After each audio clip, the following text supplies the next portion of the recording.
Okay, just some quick thoughts on the road to WrestleMania. You know, Triple H winning the championship at the Royal Rumble, I thought that was a great decision. You know, there's a couple different ways of looking at it. And, you know, I can understand if some people were frustrated because, you know, it is Triple H. He's 46, 47 years old. He's won the championship millions of times. I mean, what's the point of it?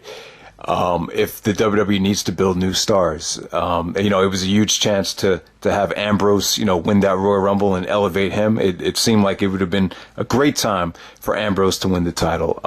But, you know, given the situation that the WWE is in, given with what we saw during the Roman Reigns and Sheamus feud, I just feel like the championship needs to be, the credibility needs to be restored. And what better way to do that than giving the belt to Triple H? And I think everyone can see it.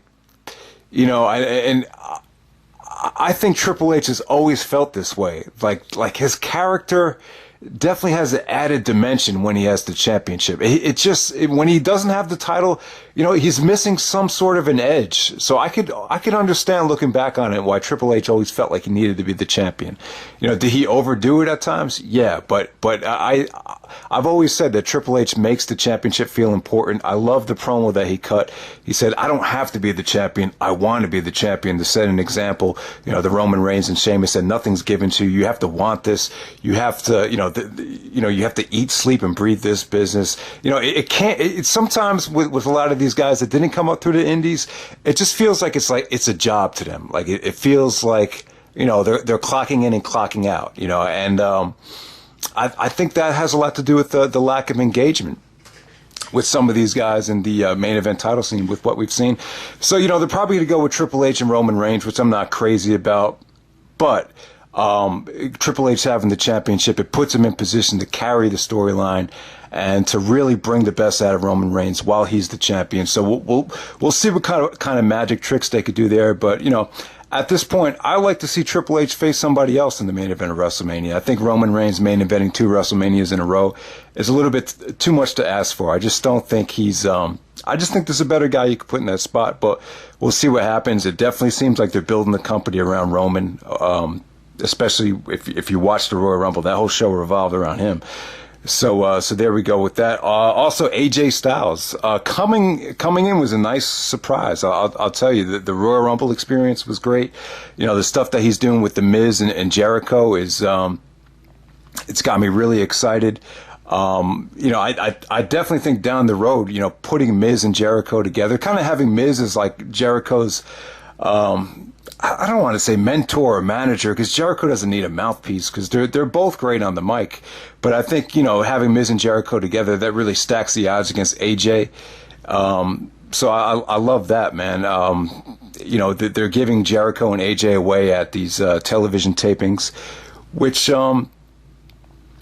doesn't necessarily mean that they won't wrestle at WrestleMania. I'm definitely hoping this leads to a big blow-off at WrestleMania between AJ and Jericho. I wouldn't mind if that opens up the show. I think you need to have a killer opener this year at WrestleMania that's not a Money in the Bank ladder match. And, you know, just let those two guys go out there and tear the house down. Yeah, really surprised at AJ's popularity, and I'm quite surprised that they're really not, you know, changing his style or changing anything about him. It just seems like he made the transition without, you know, altering or sacrificing anything so far. So I'm really happy about that. You know, Jericho is a heel. I definitely think the door is knocking for that. I think Jericho needs to step up his game as far as conditioning goes, which I'm sure he will. And I think there's a possibility, you know, I think WrestleMania needs an added dimension to it. So I wouldn't mind Jericho, you know, putting up his career. You know, I think that this is a beautiful way to go out. You know, we saw Peyton Manning possibly going out at the Super Bowl at 39 years old. Jericho's 44. So, you know, I wouldn't mind to see AJ and Jericho be a retirement match for Jericho. I think it'd be an awesome, you know, send-off for him. So we'll see what happens there. Brock Lesnar. You know, I was really disappointed at the Rumble when they had Bray Wyatt eliminate Brock. All signs were pointing to Brock and Bray facing at WrestleMania, which I just don't think that screams money. I don't think you should put Bray Wyatt in a high-profile match at WrestleMania. If anything, I see the Wyatts wrestling in like an 8-man tag match. I don't really know where they're going with Brock. I wouldn't mind seeing Brock and The Rock again at WrestleMania this time. I think that's still a possibility, but if they were going to do it, you think there would have been some sort of seed planted already. It seems like now it's a possibility you might go with Brock and Dean Ambrose. I wouldn't mind that, and I'm pleasantly surprised at the chemistry between Brock and Dean Ambrose. And I think it's time that Brock starts to interact and show some more personality, which he's doing with Dean Ambrose. But I like to see them take it to the next level. I think there's something special there. I really like the chemistry between them so far. I just don't want to see Brock, rely on Paul Heyman for everything, because I think it's getting a little bit stale, having Heyman just do everything for Brock. I like to see just some more stuff come out of Brock, and I think Dean Ambrose is the perfect guy to get that out of him. And I'm a little bit more interested in what Ambrose is doing now than I've been in the past. But the triple threat match at Fastlane, I don't know. I just don't think it's necessary, to be honest with you. I don't really know where they're going. They're toying with the idea of doing Brock and Triple H again. I mean, we've seen Brock and Triple H on 3 pay-per-views a couple years ago, so I don't think anyone really wants to see it again. However, though, I like the dynamic of having Triple H as a heel, as the champion, and Brock being a face. I think if they went back to that, this dynamic would work a lot better. So I wouldn't be totally against it. As far as The Rock goes at WrestleMania, just not a big fan of having him on the show and taking up 10 to 15 minutes as a guest host if he's not going to wrestle. I think there's a lot of huge names that The Rock could still wrestle. The Rock versus Sting, The Rock versus Brock Lesnar, Rock versus Triple H. I don't want to have him on the show if he's just going to, promote a movie or, just kind of market his brand. I'm just not a big fan of that.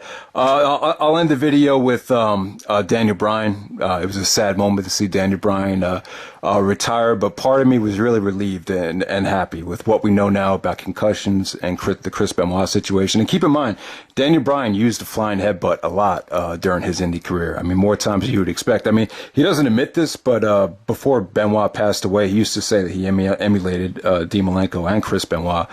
So, it's weird. Marshawn Lynch, 28 years old, Seattle Seahawks, just retired. Megatron, Calvin Johnson, wide receiver for the Detroit Lions, announced his retirement. So you're seeing more and more football players announce their retirements. I think a lot of it has to do with CTE, concussion.